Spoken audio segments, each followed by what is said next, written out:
Audiovisual Clips.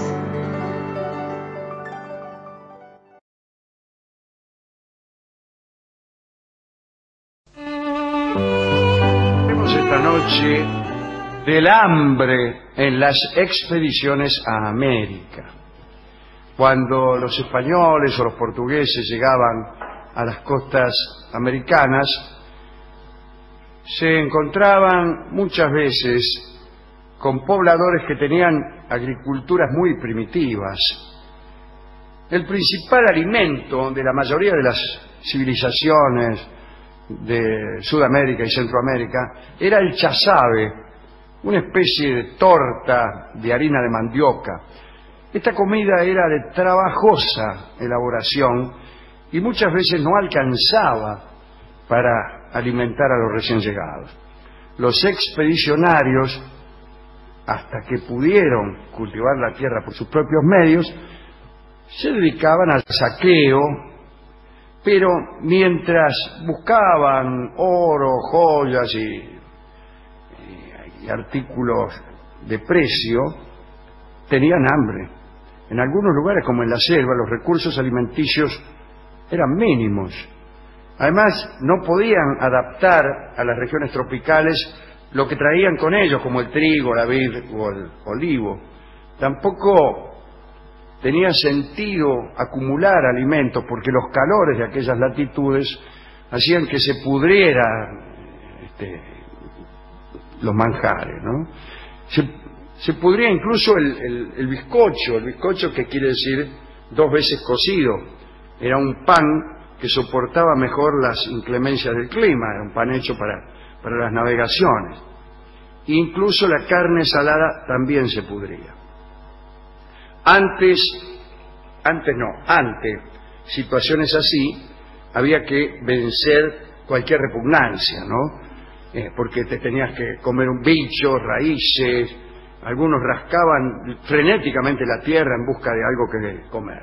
Cuenta Ulrico Schmidl que los conquistadores devoraban plantas sin saber si eran venenosas y que muchos terminaban retorciéndose y cayendo al suelo sin sentido. Cuando encontraban alguna población solidaria, se producían entonces hartazgos alimenticios, que también eran peligrosos. Germán Arciniega cuenta que los hombres se inflaban literalmente. Germán Arciniega es un caso distinto al de Ulrico Schmidl. Germán Arciniega es un genial escritor casi contemporáneo, mientras que Ulrico Schmidl es un cronista que estaba ahí. Claro. O sea, era él el que tenía hambre, ¿no?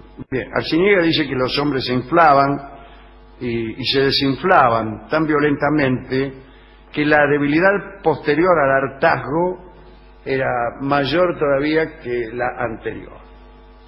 Miembros de la expedición de Hernando de Soto, aquel que dio su nombre a uno de los automóviles de la fábrica Chrysler, los de Soto, sí. Y que fue el descubridor del Mississippi, yo creo. Bueno, miembros de su expedición se peleaban por la posesión de lenguas y sesos de caballo. Se me hace agua la boca. Y caballos incluso que llevaban mucho tiempo muertos.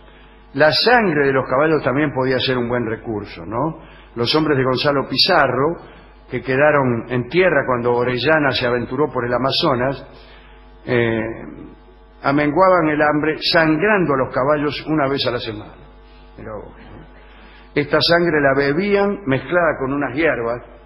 Tampoco se despreciaban iguanas ni serpientes. Sí, señor. Cuando hay hambre no hay pan duro, señor. La carencia de vitaminas, debida a la ausencia de verduras y frutas, traía que el escorbuto, señor, el berebere, estas infecciones producían un olor fétido. ¿Qué tal? ¿Qué tal? ¿Cómo le va? Bien. Los dientes se caían. ¿Qué dientes pequeños? Y en una segunda fase, el mal se propagaba a los miembros y las piernas se ponían negras. Mira vos, mira cómo se me puso negra la pierna. Otro problema era la sed. Álvar Núñez, Cabeza de Vaca y sus hombres, cuando se lanzaron una vez al mar en barcas improvisadas, bueno, en aquel famoso naufragio de la expedición, ahora les voy a decir cómo se llamaba el tipo, se les pudrió el agua que habían puesto en unas botas que habían fabricado desollando las patas de los caballos. Bueno, y después de 5 días sin probar una gota de agua, algunos tomaron agua salada y todos murieron sin excepción. Mejor dicho, hay una excepción, que es el propio Álvar Núñez, Cabeza de Vaca, que fue el que escribió un libro que se llamó como Naufragio. Bueno, en aquellas situaciones de hambre se produjeron también casos de antropofagia. Uno es el que cuentan algunos cronistas con motivo de la más tremenda hambruna que se desató en la Buenos Aires de Pedro de Mendoza. Dice el propio Schmidl, que fue testigo de ese suceso, dijo, cito a Schmidl: la gente no tenía nada que comer, era tanta la miseria y el hambre que no había serpiente, rata u otro bichejo inmundo para aplacarlo. No quedaron ni zapatos, todo se comía, lo único que se guardaba eran los caballos. Parecía un actor argentino, Rico Schmidl. Sucedió luego que 3 españoles robaron un caballo y se lo comieron. Fueron atrapados y bajo tormento confesaron la falta. Los ahorcaron. Pero aquella misma noche otros españoles se juntaron y fueron al cadalso donde estaban los cuerpos y se los comieron. También fueron ajusticiados, pero esta vez se procuró esconder mejor los cadáveres. Diego González Baitos, soldado de la expedición de Pedro de Mendoza, se comió a su hermano durante el asedio indígena en julio de 1536.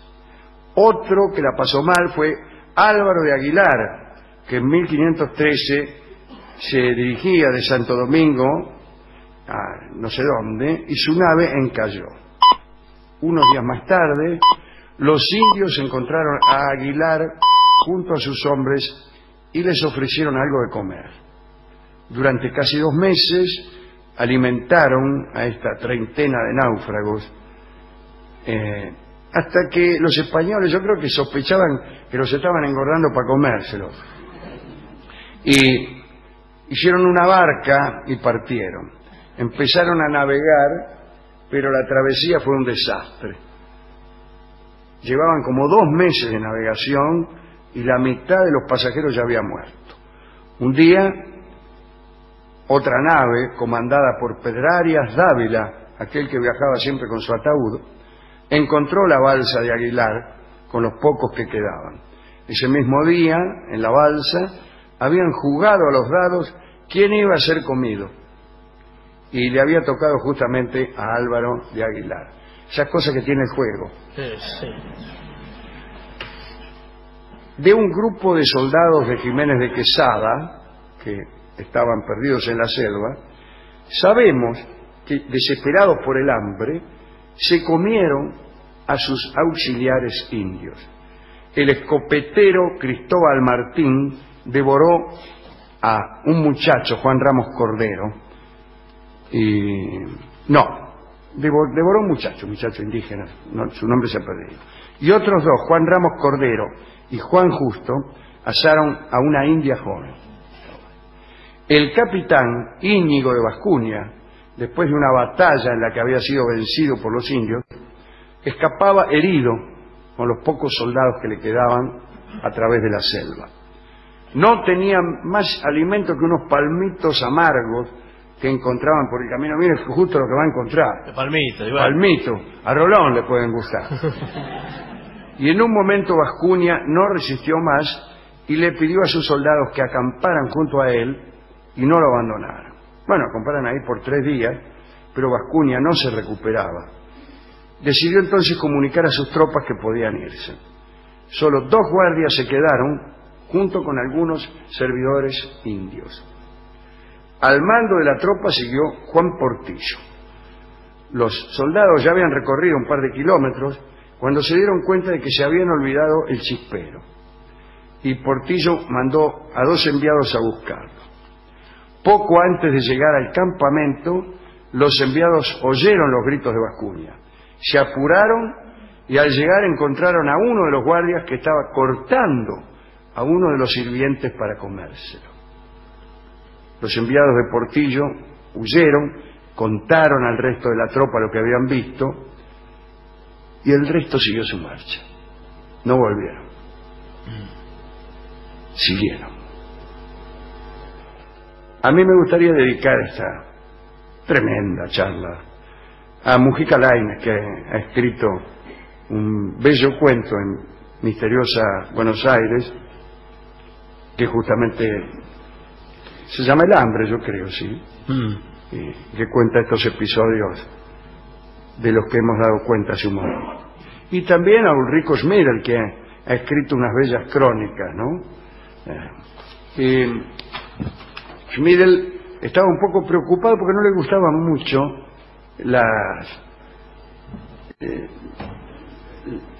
las mujeres indígenas que vivían en Buenos Aires o en los alrededores.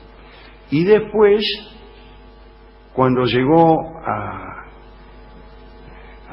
la tierra de los guaraníes, ahí se enamoró perdidamente de aquellas mujeres que, según Schmidl, eran las más bellas del mundo. Parece que venía a levantar minas. Claro, qué vino, señor. ¿Qué venís, loco? Bueno, pero era un escritor impresionante, un gran cronista, Ulrico Schmidl. Hemos ido a la discoteca y, en atención a las comidas y a don Pedro de Mendoza, que fue el adelantado bajo cuya autoridad sucedió ese episodio de hambre en Buenos Aires, digo, bueno, hay un tango que habla de ambas cosas, de la comida y de Pedro Mendoza. ¿Ah, sí? Se llama Fondín de Pedro Mendoza y fue compuesto después de escuchar esta charla y cantado especialmente por Carlos Gardel. Adelante.